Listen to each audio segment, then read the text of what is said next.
Doctor Srinivas Kaveti, అంతర్జాతీయ న్యాయవాది, signing in from New York. చాలా డిస్టర్బింగ్ ఏంటంటే ఈరోజు మనకు ప్రవీణ్ పగడాల డెత్, మిస్టీరియస్ డెత్. అందరూ ఏమంటున్నారంటే, అంటే మీడియా వాళ్ళు, గతంలో పోలీసు వాళ్ళు ఏంటంటే ఇది యాక్సిడెంటల్ డెత్ అని అన్నారు.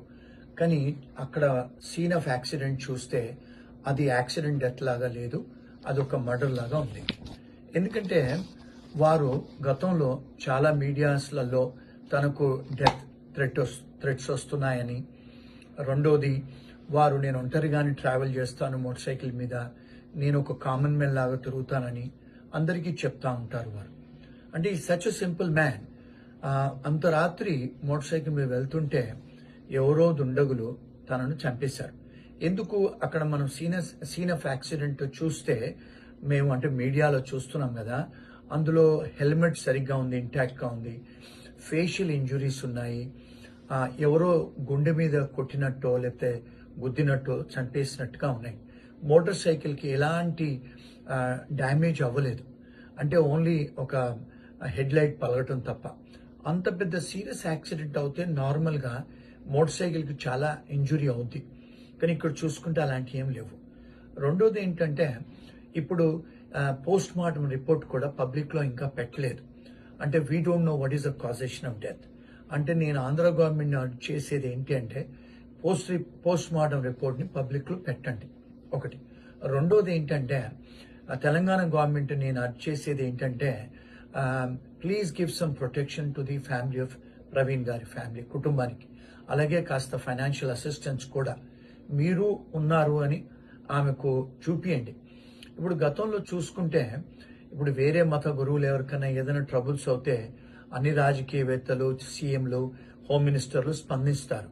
మరి ప్రవీణ్ గారు మరణం అవుతే పెద్దగా స్పందించిన దాఖలాలు కనపడట్లేదు. సో మేము ఇక్కడ అమెరికాలో ఉండి స్పందించాం. ఇప్పుడు మేము కావేటిలో ఇంటర్నేషనల్ ఫర్మ్, మేము దీన్ని ఒక ప్రోబోనో కేసు లాగా, పబ్లిక్ ఇంట్రెస్ట్ లిటిగేషన్ లాగా ఫర్ పబ్లిక్ గుడ్ తీసుకుంటున్నాము. అంటే we are going to file complaints with human rights council in Geneva, United నేషన్స్లో కూడా ఇంటర్నేషనల్ కోర్ట్స్లలో మేము కంప్లైంట్స్ ఇవ్వదలుచుకున్నాం. ఎందుకంటే ఒక క్రైస్తవ మత గురువుకి ఇంత దారుణంగా హీనియస్ మర్డర్ చేసి చంపేస్తే, ఒకవేళ ఇండియన్ గవర్నమెంట్ పట్టించుకోకుండా ఉంటే, what we are demanding is CBI enquiry వేయాలి, సెంట్రల్ సిబిఐ ఎంక్వైరీ, ఒకటి. రెండోది ఏంటంటే వాళ్ళ కుటుంబానికి ప్రొటెక్షన్ ఇవ్వాలి. మూడోది ఏంటంటే ఇప్పుడు లాస్ట్ 15 రోజుల కిందనే ఒక దళిత లాయర్ను కూడా చంపేశారు హైదరాబాద్. అంటే మైనారిటీస్కి ఎలాంటి ప్రొటెక్షన్ లేదు.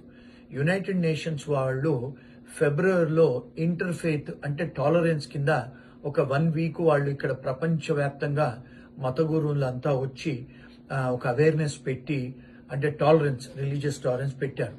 మరి విత్ ఇన్ 1 మంత్లోనే ఫిబ్రవరి టు మార్చ్ లోపలనే ఇన్ని ఘటనలు జరుగుతుంటే, 2 రాష్ట్రాలలో, మొన్న తెలంగాణలో జరిగింది లాయర్ది, తను కూడా దళితుడు, క్రైస్తవుడు, ఇప్పుడు ఆంధ్రాలో జరిగింది.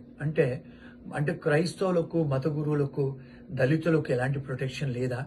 అంటే మనది ఒక సెక్యులర్ కంట్రీ.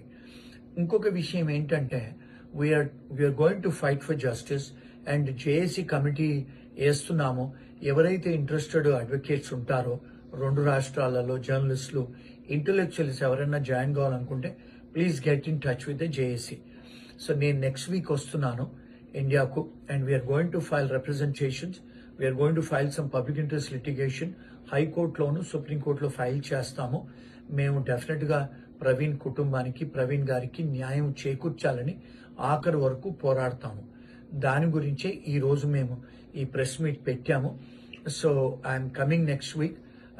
మేము ఇది సీరియస్గా తీసుకొని